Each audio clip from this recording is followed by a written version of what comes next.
ऊसतोड कामगारांचे प्रश्न काय असतील? कोणी लिहावं, आग्रह लिहावेत, पेपरला छापावं. कुणी म्हणावं ऊसतोड कामगार शेतकऱ्यांना सजवतात, कुणी म्हणावं भरपूर पैसे कमवतात, कुणी म्हणावं गरीब असतात. काय असतं नेमकं ऊसतोड कामगारांचं प्रश्न, त्यांचं जगणं हे याच्यातून सांगायची गरज नाही. लाईट नसते, सुरक्षितता नसते, बाथरूम नसते, टॉयलेट नसतं, काही नसतं. हलकासा कपडा अंगावरती छोटं झोपडं तयार करायचं, दगडाची चूल तयार करायची, मिळेल ते पाणी प्यायचं, रात्रीचा दिवस करून हे ऊस तोडायचं. हे पाहतो आपण.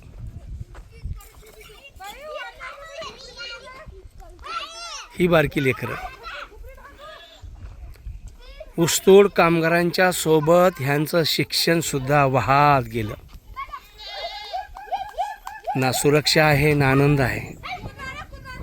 आज छानपैकी इथं सावली दिसते म्हणून थोडं बरं वाटते. ही सगळी लेकरं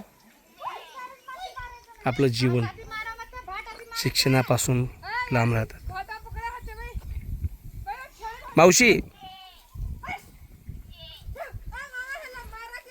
नमस्कार.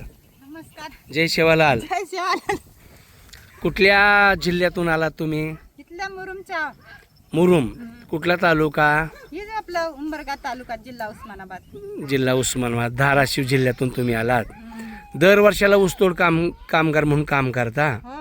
ही लेकरं ह्यांच्या शाळेचं काय व्हावं? मग काय करा दादा, पोटासाठी करावं लागते. होय. मग आता आमच्या मागे तर फिरणार 4 दिवस 5-6 महिने इथं करणार, मग शाळेत जाणार, मग कुठं जाता मुंबई पुण्याला कुठं जाता तिथं घेऊन जाता. अरे अरे अरे, म्हणजे ना शिक्षण मिळत नाही. काय करायचं असं, आम्ही पोटासाठी तर करावं लागतंय. बरोबर आहे. घरी त्यांना शाळा शिकत बसल्यावर कोण करतंय? बरोबर बरोबर बरोबर. आता इथं आपल्या एक टोळी म्हणजे किती लोक सगळी मिळून? 10-8 जोड्या आहेत. जोड्या 8 जोड्या आहेत. आणि 8 जोड्यासोबत ही 4 आणि 2 6 लेकरं आहेत. हा, 6 लेकरं आहे. म्हणजे 16 लोक आणि 6 लेकरं. यांचं शिक्षण जातं, आरोग्य जातं. संध्याकाळी लाईट असते का? लाईट नाही. रात्री 11 वाजता 12 वाजता येते. रात्री अंधारात झोपायचं. हां हां हां. काय करायचं?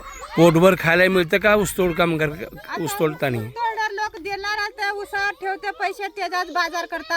हां. खाते. काय करायचं? बर बर. ते पैसे उचललेलं लोकांचं द्यायचं. बरोबर आहे. तिथून उचललेलं पैसे त्यांना द्यायचं ना, असं यायचं वनवास. हां हां. खरंच वनवास आहे. काय करायचं? बरोबर आहे. शाळा आहे, हे 5वी 6वीला आहे, ते 4थीला आहे. अच्छा. सगळ्या शाळा त्यांची गेली आहे. 2-4 महिने नाही शिकलं तर पुन्हा कुठलं एवढं चांगलं हुशार होणार नाही लेकरं. होणार नाही. काय येते डोक्यात बसत नाही. असं आहे. नापास होते. मास्तर लोक बोलते ती हां. तुमची मुलगी शाळा शिकत नाही, असं तिला बी काही येत नाही. पास येत नाही, नापासच होणार असं बोलते. काय करायचं? खरंय खरंय. ह्या लेकरांना असंच कष्ट करून शिकवावं, त्यांना त्यांच्या पायावर उभा करावं, यासाठी काय स्वप्न आहे बरं तुमचं? आता काय करायचं? पैसे गोळा करायचं, मग शाळेत शिकवायचं आणि पुढचं काय तर करायचं त्यांचं. काय ठीक आहे. करायचं? ठीक. आता बारीक आहे म्हणून यायचं जायचं काम करायचं. खरंय खरंय खरंय. मित्रांनो, पहिली परिस्थिती ऊसतोड कामगारांची. जगायला माणूस आहे, पण जगणं मुश्किल आहे. कठीण तर परिस्थिती आहेच आहे. त्या परिस्थितीला समर्थपणे तोंड देण्यासाठी दलित समाजातली कुटुंबच्या कुटुंब, गाव, शेत, शिवार, नाती गोती सोडून सगळं सोडून जात असतात. आणि मग अशा मुलांसाठी सरकार म्हणतं की साखर शाळा चालू. घोषणा करता आणि साखर शाळा कुठे साखरात निघून जातात माहीत नाही. ती साखर शाळा साखराच्या पोत्यात जाते का? ती साखर शाळा कारखान्याच्या पोत्यात जाते का? ती साखर शाळा कारखान्याच्या कार्यकारी मंडळाच्या खिशात जाते का? माहीत नाही. परंतु ही उपेक्षा सालोन साल चालत आलेली आहे. हे आयुष्य असंच चालणार आहे. एका बाजूला बीडमध्ये अस्वस्थ होणारं वातावरण, दुसऱ्या बाजूला बीड जाणून बुजून मागे ठेवला जातो. कारण महाराष्ट्रामध्ये महाराष्ट्रामध्ये ऊसतोड कामगार म्हणून बीड जिल्हा आणि धाराशिव जिल्हा आहे. मग ह्या उपेक्षित आणि शेवटच्या लोकांच्या भल्यासाठी सरकार जाणून बुजून तर दुर्लक्ष करत नाही ना, हा प्रश्न मात्र येतो. कारण आता 26,000 शाळा सरकारने लिलाव काढला आहे, विकाय काढल्यात, बंद पाडायला लागल्यात. हे 26,000 शाळा आहेत कुठल्या? ह्या सर्व शाळा तांडा, वाडी, वस्ती, गावकोसाच्या बाहेरच्या शाळा आहेत. तिथल्या शाळा जर बंद पडल्या तर हजारो पिढ्या बर्बाद होणार आहेत. दलित तांडा, वाडी, वस्तीवरची शेवटची मुलं अशी ऊसतोड कामगार म्हणून काम करतील.